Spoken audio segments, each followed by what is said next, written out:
This is Business, Equity, and Opportunities. Welcome to Business, Equity, and Opportunities. I'm Scott Sander. Here we work to help you launch and grow your own business. The concept, we focus each week on topics that all entrepreneurs face in hopes that sharing experiences will help everyone. Those topics are getting started, accessing capital, running your business day to day, accounting and bookkeeping, an industry focus, and a success story celebrating what can happen. We're here with a new show every Sunday on Wish TV and live streaming as we speak on wishtv.com. We post each of our 7 weekly segments from past shows on our website. It's beoshow.com. You can type that in or just scan the QR code on your screen. It'll take you right there. While you're there as well, listen to the Business, Equity, and Opportunities podcast on the All Indiana Podcast Network and subscribe to our weekly newsletter that we update every Tuesday. Now, let's get to the business of business. Here's what's coming up today on Business, Equity, and Opportunities. How you can improve communication in the workplace. The economic impact of Indianapolis Motor Speedway. CPA Courtney Kincaid explains research and development credits. Going from the military into business. A clothing company that says, we don't run from adversity. And the success story of Gary, Indiana's Koney King. First, getting started with the role of HR in a small business plan. Kristen Lampkin has worked in human resources for more than a decade, recruiting top talent and assisting hiring managers. She shares wisdom about spotting standout resumes and strong LinkedIn profiles. This is Business, Equity, and Opportunities. Getting started. Business Equity for Indy is a joint venture between Central Indiana Corporate Partnership, Indy Chamber, with collaboration with the Indianapolis Urban League. And our focus is to really build an inclusive business climate, focusing on equity and economic opportunities for Black residents and people of color. It's really important because it's really helping them think through 3 areas that are going to be essential for them to be successful, which is people, procurement, and policy. And we have found that organizations, whether they're small, large, or mid-sized, being part of this has been really instrumental in helping them really move the needle in attracting, retaining talent, and also being very intentional with trying to reach Black residents here in Central Indiana. We have some wonderful resources that will really allow them to take action and make sure they're making the commitment.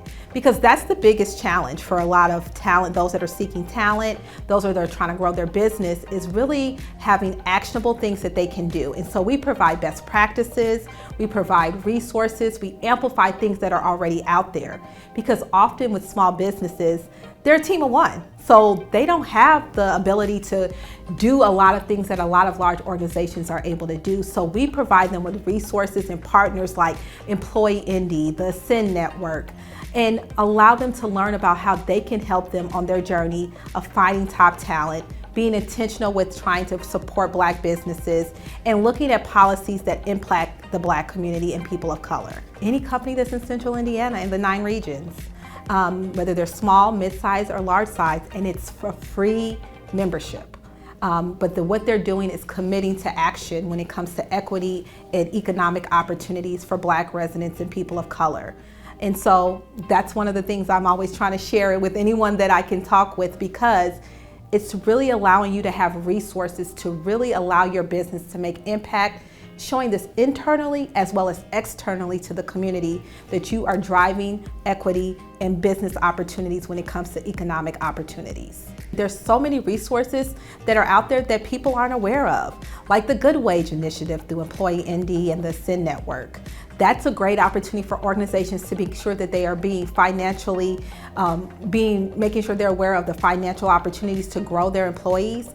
Not only that, but as an organization, we all can learn. And there's things changing every day when it comes to talent, procurement, and policy. And so having this as a resource to allow you to understand what is available and not recreating the wheel, and utilize resources to help you get the job done of attracting and retaining talent, looking at procurement and making sure that you're being intentional with your efforts from a supplier diversity standpoint, and looking at policies, if you're able to do that within your organization, that you can advocate that are impacting your employees. When we look at organizations over time that have really focused on driving diversity, equity, and inclusion, those companies are seeing more ROI. They're having talent really stay and retaining that talent that are willing to do the work to get the job done and grow their business. It's best for business, not just, like you said, the right thing to do. So one of the areas that I oversee is the people pillar. And with the people pillar, we're really focusing on helping organizations grow their Black and brown employees. And really our focus is on Black employees right now. And so we recently have had 4 different events, which are called People Community of Practice. And we focused on, the first event was focused on modern apprenticeship. So one of the biggest challenges I hear across the board, whether you're small, large, or mid-sized company, that there's a shortage of talent. So we have to think of non-traditional ways to seek and find talent. And so that's why we amplified a wonderful partnership through Employee Indy and Ascend Network called Modern Apprenticeship. And then the second event that we hosted was a partnership looking at organizations that are doing internal things to think about upskilling and reskilling their talent. So we looked at some of the programs that IU Health is doing, One America with their career paths, and then looking at Be Nimble. Be Nimble is partnering with lots of organizations across Central Indiana to help them really find talent, especially looking at Black and brown talent. The other thing we did is we had an event where we looked at Black young professional organizations that are really focused on helping their members grow personally and professionally. So we featured the Indianapolis Urban League Young Professionals, Indy Black Professionals, and Mentors of Color. And their demographic is young professionals, and we really wanted to show what their experience is looking for jobs in their careers, also how their organization should be part of your diversity and equity and inclusion strategy. This is an opportunity for you to attract talent as well as retain talent. And often people don't utilize this as a resource when they're thinking about looking for talent. Our task force, part of BEI, when initially we started in 2020, one of the things they saw a huge opportunity was in mentorship for Black professionals. And so when I came on board in 2022, we recognized that this was an opportunity, and Mentors of Color is an excellent organization that we've been able to partner with. And we hosted an event during Q3 that focused on Black professionals. So we did a mentorship brunch, and it was hosted at 16 Tech, and it was everything I imagined it to be. And Mentors of Color was an essential partner for us to execute this through their software as well as through their membership. And so we partnered with Indy Black Professionals, Mentors of Color, Ascend Network, a lot of great organizations, and also some of our partners or companies within the community. And what we did was we had an opportunity for them to network, but then have intentional mentorship time where they identified some of the skills that they wanted to work on or some of the challenges they were facing. And we partnered them with individuals that were also in the same industry or also were experts in that area. And it was an amazing experience. We heard back from a lot of our different participants, whether they were a mentor or a mentee, that they felt seen, that they felt like that they were around someone that looked like them, that could understand the challenges they were facing. And one of the biggest wins is that someone walked away with a job opportunity from attending that event. And not only was it a job opportunity, but it was from a small Black-owned business. And so again, this is why it's so important for us to continue to have these activations to bring awareness to some of the great young Black talent that's out there and partner them with some of the leaders that are doing amazing things in the community already. So it was a great opportunity, and we were really grateful for the partnership with Mentors of Color. Well, this journey for me for diversity, equity, inclusion started for me as a child. I experienced attending a school where I was the only. And there was times where I felt excluded. And so my whole mission, my life since 4th grade, has been focusing on making sure everyone feels included and making sure that everyone has access to the same things, because that's what equity is making sure that everyone has access to the things that will allow them to be successful. And so doing this work is mission purpose. I tell people that it's not like I'm working when you're doing something that you love and you know it's making impact specifically on my community. It's empowering, and I love that I'm able to work with like-minded people that want to move the needle as well. Coming up next, the importance of good communication in the workplace. This is Business Equity and Opportunities.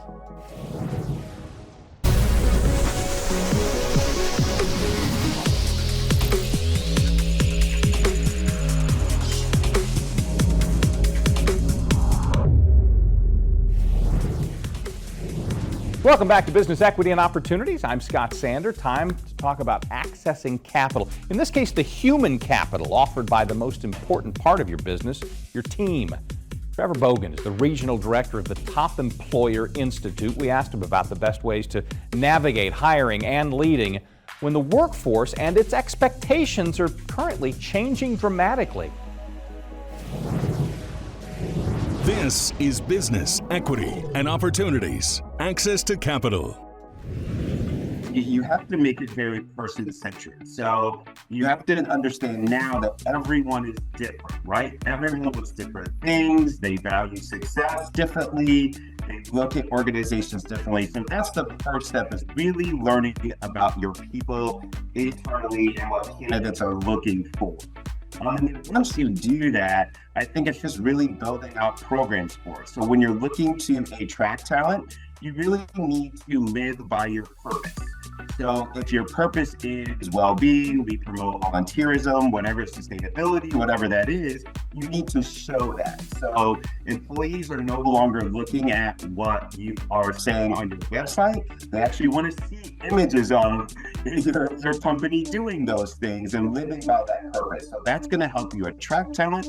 Retaining talent is really just making sure that you understand that your internal employees are your biggest asset to the organization. So taking care of their well-being, giving them programs that will help them financially, mentally, physically, whatever that looks like, training and development programs, so giving them avenues to increase their skill sets, or deploy into a different business unit, maybe giving them the opportunity to learn about a different internal job that they would be better at and be more successful at.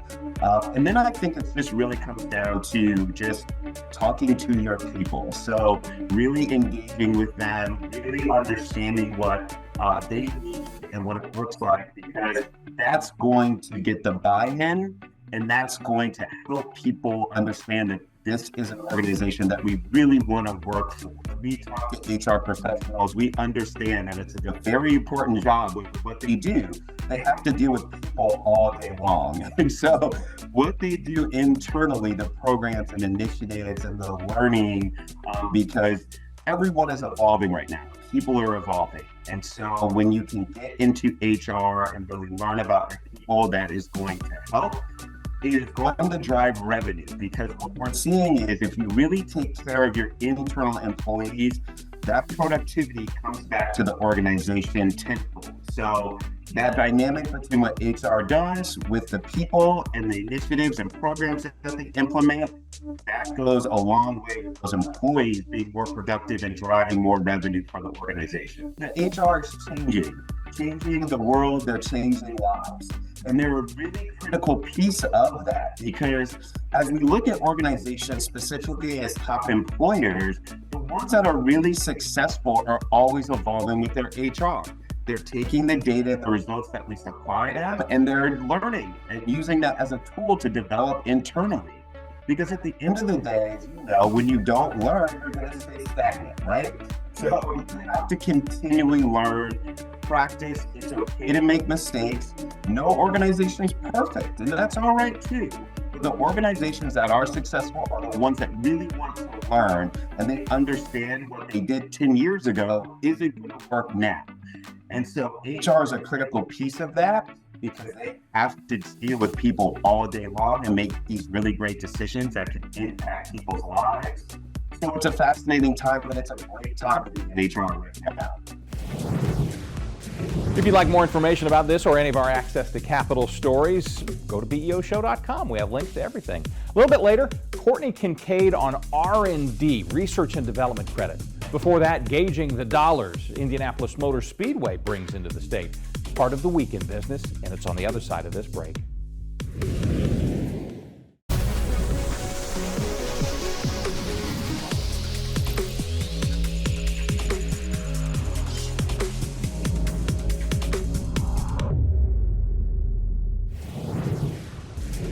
Welcome again, Business Equity and Opportunities. Time to talk about this week in business. A new study from Indiana University Public Policy Institute finds Indianapolis Motor Speedway drives more than $1 billion into the state's economy. We talked to the track president, Doug Boles, about the study and what's coming up there at 2024. This is Business, Equity, and Opportunities. This Week in Business.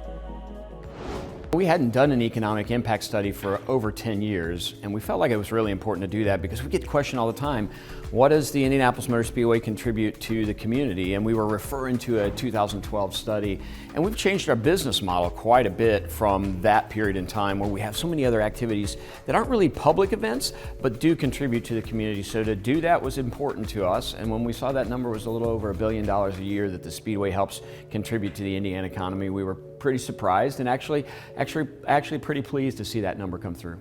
So you think about the Indianapolis Motor Speedway, you certainly think about the Indy 500. You know, we'll have 108 runnings of that coming up in 2024, but there's so many other things that go on here at the Speedway. The question I get more than any is what do you do the rest of the year? And really the rest of the year is busier than the month of May. And so we really focus on that. How do we get people to the community? And when we put events on here, we look at it through two lenses. One, how does it impact the Indianapolis Motor Speedway as a business? But more importantly is when you look through that lens of what does it do for our community? So a lot of the events that we have here, whether they're on-track events or a golf course event or something at the Indianapolis Motor Speedway Museum, we're really trying to understand, does that drive people to hotels here in town? Does it drive people to Main Street and Speedway in terms of places to go eat? So a lot of that, what we look at is how do we get them here, and then how do we make sure that when they're here, they're spending money outside of the Indianapolis Motor Speedway. So in 2017, when the last eclipse was south of here just a little bit, and we realized we were going to have an eclipse in 2024 right across Indianapolis, on April 8th, 2018, we said we're going to host a watch party here at the Speedway. I had no idea what we were going to do, so over those last 4 or 5 years, we've been thinking that through. We're excited about it because we know so many people from all over the country are going to come to Indianapolis to see the path of totality that's going to go right over the Indianapolis Motor Speedway. And while it's not in our sort of DNA or it's not in our wheelhouse really to be an eclipse watching venue, we're pretty excited about the opportunity to do that. So that's really important to us, getting people here. When our tickets went on sale for that event, really quickly, within a week, we had over 34 states represented in those folks who've already purchased tickets to watch the eclipse here at the Indianapolis Motor Speedway. So we're trying to do everything we can, bring people to Indianapolis, bring them here, show them the iconic Indianapolis Motor Speedway, but more importantly, show them Hoosier hospitality and find a way to get people to love our city like we all do. A lot of what we do at the Speedway are on-track activities that aren't really public facing. So we'll bring OEMs or manufacturers of cars that'll bring in their street cars, and they'll bring people in from all over the country to train them how to sell those cars, or big customers why those cars are better than others. So that's one of the things we're going to do a lot more over the next several years is having those manufacturers come in. We continue to look at special events like the eclipse, so kind of one-off events that could make an impact every year. And then we're just continuing to get more robust in terms of all of our track rentals and the ways that people come out and can compete on track. In terms of real special events, you know, like we had the Rolling Stones concert here in 2015. We continue to look for those kind of things that we can pick and choose that make a lot of sense, but those just have to be super special, almost once in a lifetime activities like the solar eclipse is going to be for us to really consider those here at the Speedway. The Indianapolis 500 is definitely a generational event, and a lot of folks that come to that are introduced to it by their granddad or their parents, or somebody's brought them to the Speedway. But it's really important for us to find another way to connect with youth, because the youth are going to be what carries the Indy 500 and the Indianapolis Motor Speedway forward. So one of the easy ones was our Snake Pit, which we do during the Indy 500, which is an EDM concert. 25,000 young adults under the age of 30 participate in that. They know a race is going on, but they don't care. They'd rather do the music. But we continue to look at other things. Even the solar eclipse is a perfect example. Working with Purdue University, trying to find ways to talk about STEM, really appeal to not just university students, but kids who are in high school and middle school, and get them excited about the eclipse, but also excited about STEM and ways that they can continue their education. And if they want to be in space, or they want to pay attention to what's going on in space, or they want to be in motorsports, those STEM connections are important. The new renovation at the Indianapolis Motor Speedway Museum is going to have a whole STEAM section that's really about how do we attract and connect young kids to our sport, to our history of the state of Indiana, and find ways to just send them on a path around STEAM education. So that's super important for us. without that next generation of race fan, we're not going to be around long. So we're really trying to focus on those STEAM and STEM events. What I'm most excited about, I think, is coming to the Indianapolis Motor Speedway every day, understanding that the Indianapolis Motor Speedway is this international platform for Hoosiers and for Central Indiana. I love our state and our community so much. I get so excited when we can bring people through the gates who've never been here before, who can see the Indianapolis Motor Speedway, and it allows us the opportunity to talk about what's so great about our community. So proud of our state and the way that we're really focused on job creation and paying attention to youth and trying to make that work. So for me, it's really introducing that new fan to the Indianapolis Motor Speedway, and then broader, introducing him to the state of Indiana and Central Indiana. This Week in Business is made possible by BE&O Power. Also this week in business, Diwali is the Hindu festival of lights, and there are variations celebrated in other Indian religions as well. It symbolizes the spiritual victory of light over darkness, good over evil, knowledge over ignorance. Elanco and the Indian Business Resource Group will hold a Diwali festival event at the company's headquarters in Greenfield. Also this week, entries open and tickets go on sale for the 25th annual Mira Awards, Indiana's largest technology awards. Organizers say there are spots available for judges, volunteers, partners, and sponsors. The Indy Hub Shape Your Future Summit is Tuesday the 14th, 8 to 4:30 at 16 Tech, admissions free. Indiana Small Business Expo 2023 Trade Show Conference is Thursday the 9th from 1 until 7 at the 502 East Event Center in Carmel. To become a member or sponsor of the expo or to attend the conference, go to beoshow.com. Football fans, Hall of Fame coach Tony Dungy is set to speak at the annual awards dinner of the Indiana Chamber of Commerce. He guided the Colts to a 2007 Super Bowl win, and he's the keynote speaker at the event, presented by Anthem, Blue Cross, and Blue Shield. It's November 14th, Convention Center, downtown Indianapolis. If your business has an event you'd like us to mention on our show in the Week in Business, send us an email 3 weeks out, beo@wishtv.com. Coming up, going from a CO to a CEO. Before that, accounting and bookkeeping with Courtney Kincaid. This is Business Equity and Opportunities.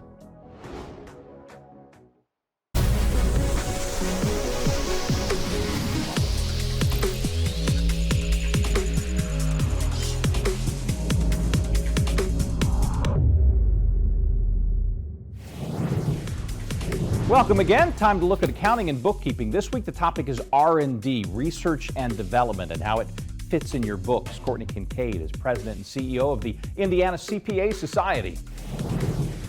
This is Business, Equity, and Opportunities, Accounting and Bookkeeping.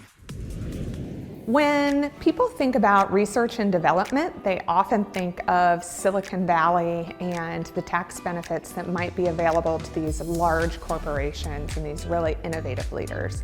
But the truth is, both at the federal level and here in Indiana, we have research and development tax credits that are available to a wide variety of constituents.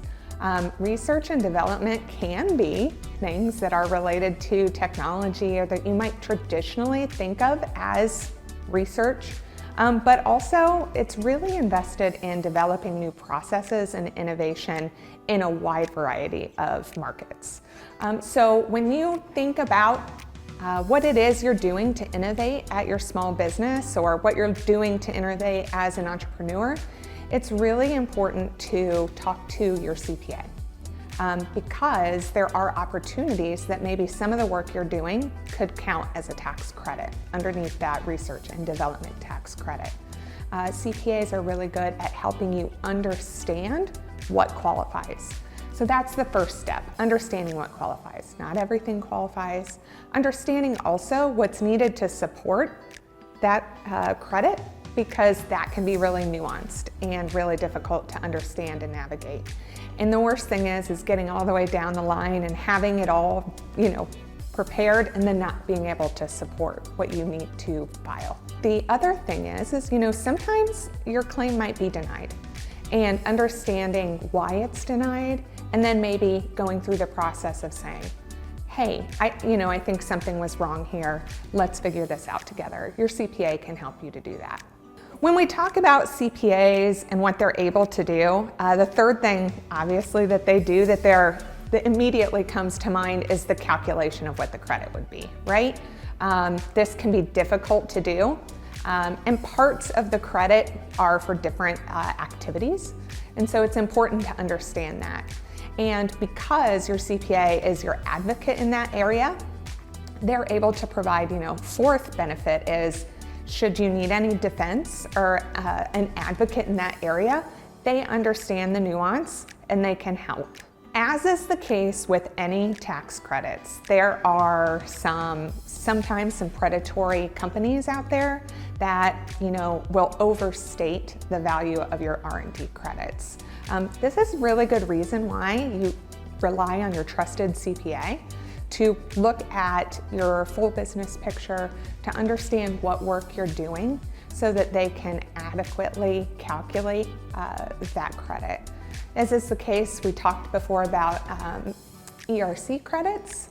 Your CPA sees this as your full business service, and a service, it's not necessarily, I get 20% of your credit. That's usually a bad sign. So just like there's these ERC mills, there are some R&D mills out there as well. But the CPA has, a little bit different relationship with the client, which is really ideal. They estimate that up to 80% of businesses that are eligible for an R&D credit are not taking advantage of it. In 2015, the R&D credit at the federal level became permanent. So this is something that small businesses might not be aware of that really they need to start talking about and thinking about for their overall tax strategy. Later, our industry focus is on a clothing line that definitely makes a statement. Before that, though, some nuts and bolts advice for veterans and companies looking to hire them. Stay with us.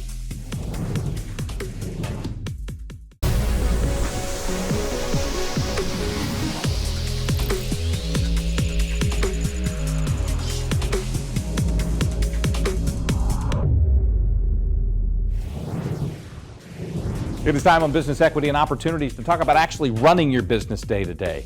Whether you're a veteran who owns a business or perhaps in a position to employ vets, there are tough tasks in navigating the move from life in the service to civilian employment. We had the chance to talk to retired Navy Captain William Tody about his new book, From CO to CEO, a practical guide for transitioning from military to industry leadership. This is Business Equity and Opportunities, running your business day to day. The book is From CO to CEO. The author is Captain William Tody, a man with deep ties to Indianapolis in an unconventional means. Captain Tody, thanks for being with us today. We are decidedly landlocked here in Indianapolis, but you, sir, you were the captain of a ship that carries the city's name. Kind of tell us about your connection to Indianapolis. Yeah, so Scott, I actually served 3 tours on USS Indianapolis, first as a junior officer in the early 80s, later as navigator, and finally as the final captain of the nuclear fast attack submarine USS Indianapolis. So I would come back to the city frequently, and then I gained an association with the World War II cruiser survivors and became their honorary captain of sorts. And then for the next 20 years, I would come to every one of the reunions in the city of Indianapolis. And so I've got such great memories of the city and of the cruiser survivors, meeting them there and being with them there. And it's what a wonderful city Indianapolis is. I got part of my heart still residing in that city.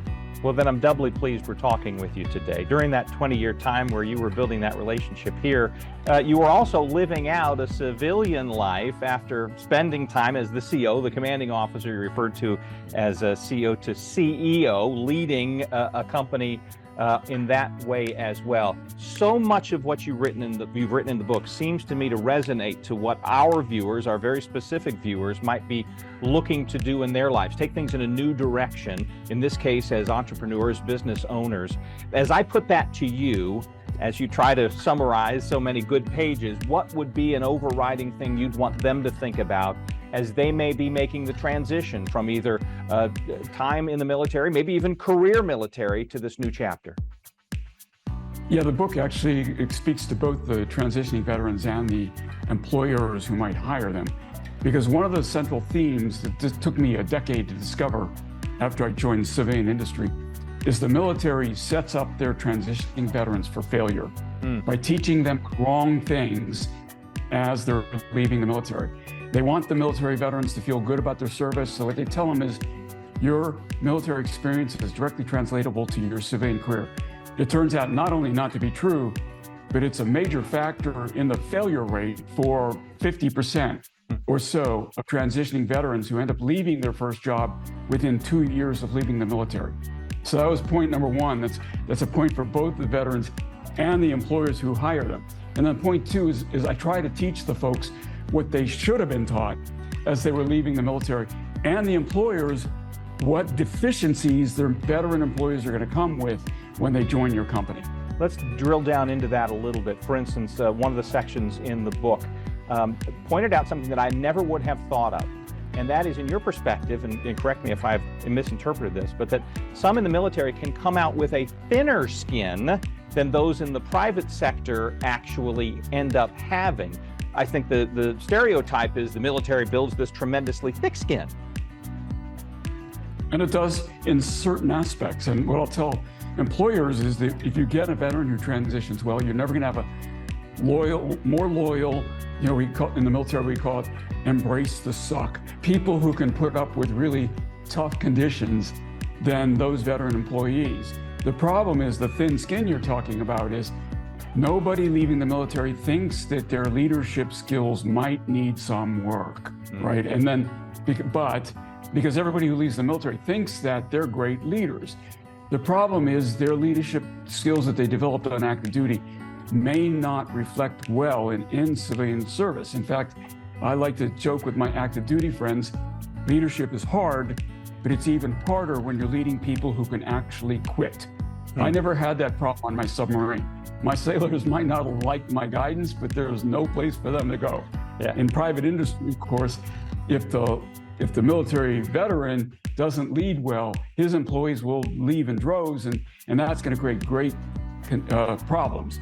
The problem with the employer, the boss, is that it's very difficult for a non-served boss, somebody who's not a veteran, to have that difficult conversation with the veteran and say, Sergeant Major Colonel Bob, whatever your name is, your leadership skills may need a little bit of improving. What normally happens in private industry is that the boss will essentially let that military person fail and either quit or be fired, rather than tell them that they're not a very good leader. Is some of that because of the styles of review, for instance? In the book, you talk about what's typical for a military review as opposed to what we end up craving in the private sector. Yes, because in the military, while you're on active duty, the number one objective is to retain your, sailors, soldiers, Marines, and airmen.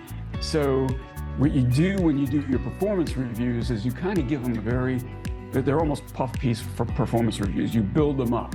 You tell them they're doing great because you don't want them to get out. Then when they transition to private, industry, and people for the first time maybe in their lives tell them the truth, or you have these deficiencies, you need to work on this area, this area, this area. It's kind of, holy cow, nobody's ever talked to me like this before. And so, it becomes a very kind of gripping moment, and not everybody survives that kind of feedback. It's interesting as well. You have a section where I think you're looking at a business card, and you point out, for instance, in this case, the person, a retired military member, puts on the business card their military qualifications first and foremost, and you point out that may not always be the best idea. In your book, for instance, you do, because the audience for this is military. You're speaking very specifically to people making that transition, but that doesn't always mean that will help you, and in some ways it may be a bit of a handicap. Yeah, this is one of those do what I say, not what I do kind of issues, because with the book cover, I'm trying to establish credibility that people understand that I know where I'm coming from. But in the book, I tell military folks, when you leave the military, you're starting out all over again. Your military rank is zero significance to your civilian job. So when you put that on your business card, you're kind of poking people in the eye. Yeah, I'm a colonel, I'm a colonel. They don't care. What they care about is how well you're going to contribute to the company. And by doing that, you actually provoke them into thinking that you ought to be doing better than maybe you are, and it might actually make circumstances worse for you. A couple of these questions may indicate that most of this is negative. It's not at all. In fact, maybe share with us a little bit of your path that led you to the success you had on the civilian side as a way of encouraging others who may be facing that first step and going, oh, maybe it was safer back there, enlisted or a member of leadership? Yeah, the first thing I would say is that I almost crashed and burned in my own civilian career, but I was lucky enough to have a mentor who kind of gave me that tough advice, the tough love that helped me align my circumstance. What I tell folks is, military service is self-actualizing. The mission is very clear. You understand defense of the country, and you're all about that. In civilian industry, you may, and I try to help people in the book come to grips with their new mission. But the good news is that if they adapt, conform to that new mission and accept it, their civilian career can be just as rewarding, just as fulfilling as their military service is, particularly if they avoid the mistakes I try to help them avoid in the book. And they'll get that edge that I didn't have. I didn't have this book when I was starting out. I wish I did, which is why I ended up having to write it. But yes, your private career can be wonderful in many ways that your military career was not. CO to CEO, that is the book from Captain William Tody, joining us today. Sound advice for both those entering the workforce from the military or small business owners who may be looking to hire them. Thank you. Thanks for having me, Scott. For links and more information about Captain Tody's book, From CO to CEO, Practical Guide for Transitioning from Military to Industry Leadership, head to BEOshow.com. QR code that's on your screen will hook you up. Coming up, we meet the Koney King of Northwest Indiana. First, though, a clothing line that declares we don't run from adversity. Business Equity and Opportunities continues in 95 seconds.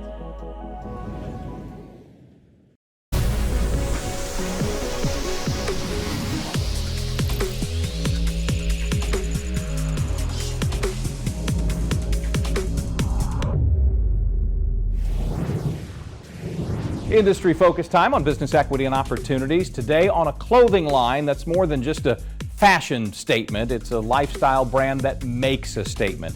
We don't run from adversity. Reflected in the company's name, WDRFA. This is Business Equity and Opportunities. Industry focus. So WDRFA is an acronym, which means that we can use it as we want. But the main meaning for the company is we don't run from adversity. And it kind of springs from, just trials and tribulations through life that we feel like people can relate to, just in their everyday lives, whether it be sports, things that go on, family, anything. We focus on quality things. So, quality apparel, drinkware, home goods, everything that we do, we want it to be something that's recognized and supported as well as respected. So there are so many different things we've learned throughout the process. We were also a part of a store prior to WDRFA, Cream 24 from 2010 to 2013. So that was our springboard into just clothing and having a business. And then you fast forward to 2016, we wanted to do it again, but we wanted to do it with a little bit more meaning and something that is closer to home to us, that just kind of represented who we are, where we were trying to go, and the things that we've just been through in life.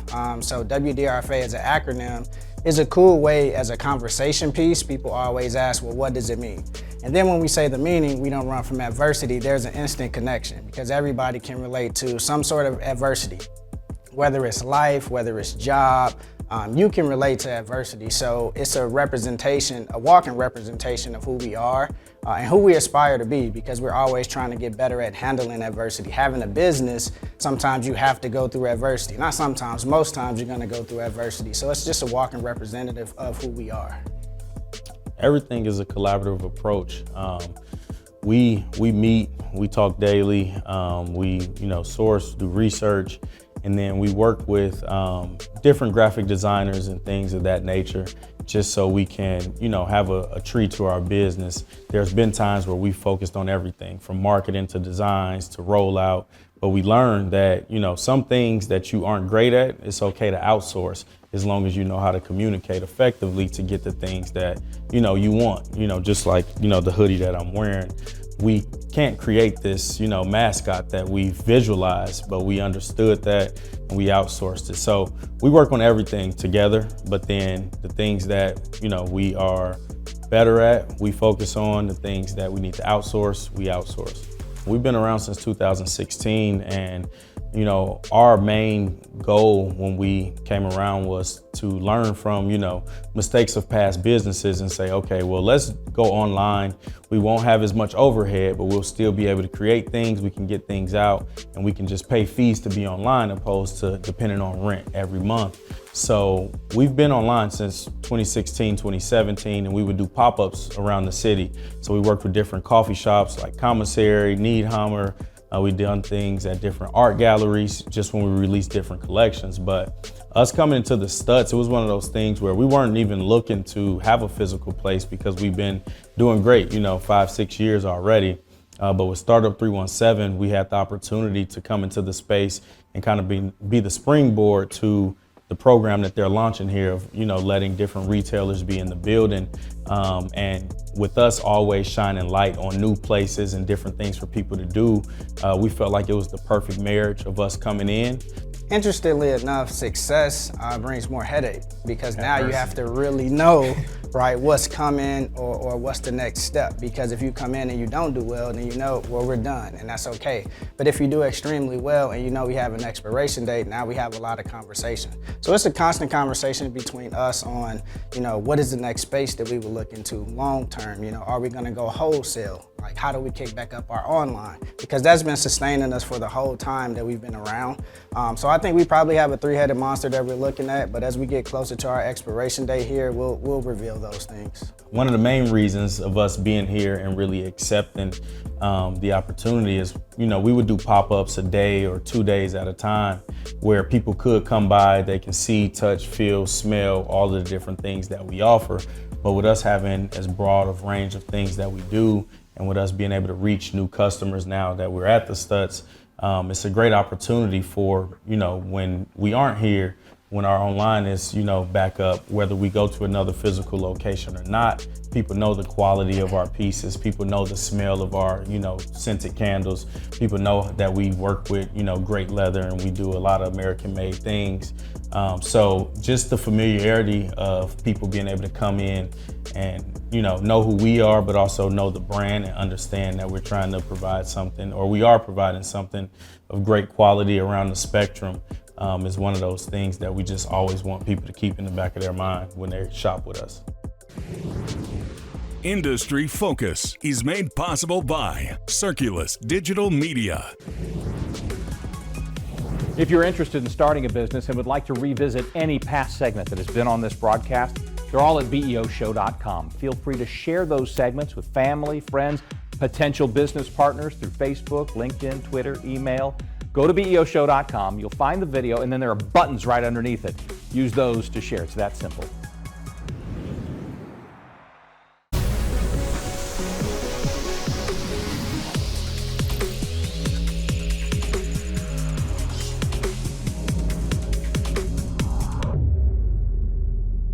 Time to wrap things up with our weekly success story. It is Koney King this time. It's been in business since 1920, making it one of the longest lasting businesses in Gary, Indiana. Jimi Hendrix is the first African-American owner of Koney King. He says he pushes himself to provide jobs and opportunities to people in his community. This is Business, Equity, and Opportunities. Success Story. Hey, my name is James Hendrix. I'm from Gary, Indiana. I'm a native of Glen Park, where Koney King originated from. Koney King started in 1920. The family came over, the commanderos came from Bulgaria, and they set their foot in with this chili and grew the business to what it is today. My family took it over in 2019, and we've been moving forward with the progression of Koney King. It's a great place to come to. The recipes are true to what they was. Everything is exactly the same, and it's one of those situations where if it's not broken, don't fix it. This is an authentic 100% Koney. There's no beans in it, and it's a sauce. It's all meat sauce with herbs and spices. It's terrific. At this point, that's totally what it's about is continuing on with the legacy of Courtney King. There's no other Courtney King anywhere. Courtney King was patented in 1920 and till today. So the goal is to continue to grow the company and expose it to more markets in the world. You know, this business, it has made it this far, 103 years with just a storefront and without the world's participation. So why not bring it to the masses and let everybody experience what the locals have for all of these years? So, and people that have left, they travel back, they ask, can you send it to us? You know, we get so many requests for so many options that were not available other than walking through the door.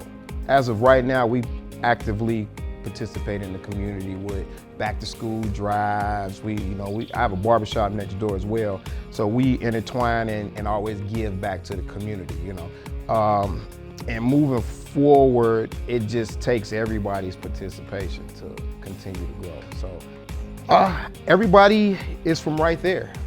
Fortunately, like even I'm from Glen Park, where Courtney King is. I am, all the employees are just happen to be locals, you know what I mean? So at this point, it's all about growth. It's about growth. And right now, like I just said, tapping into different markets with this product. It took some paperwork, it took some different logistics to get things, you know, in line in order to be able to grow in that fashion. And that's what I've been working on the last couple of years, is trying to prepare Courtney King for the world. The stories, people come in and I haven't been here in 60 years, or I've been here for 60 years. The stories never stop. It's always somebody new, somebody that you see every day. We have people that are there every day, every other day, 2-3 days a week. And then some people they haven't been there in 50 years and they're surprised that it's still there. So that's an encouragement that we're doing the right thing as a whole. You know, I went to the local high school, and I remember running out of class, trying to hurry up and get there, get my food, and hurry up back to school. So it's an instant connection. And Paul, I was his barber, and he offered me the opportunity to carry the legacy on. And with that is where we ended up today. That is today's Hour for Business Equity and Opportunities. Our thanks to all of the guests who shared a story with us today. If you'd like to learn more about any of the topics we covered on today's show, find the links through our website. It's beoshow.com. We have the QR code up one more time this hour to take you right there. While you're there, look for past segments of the show from all 7 weekly topics. Watch them, download them, use the buttons right underneath them to share the video on social media, email, or any way you want friends and neighbors to hear them.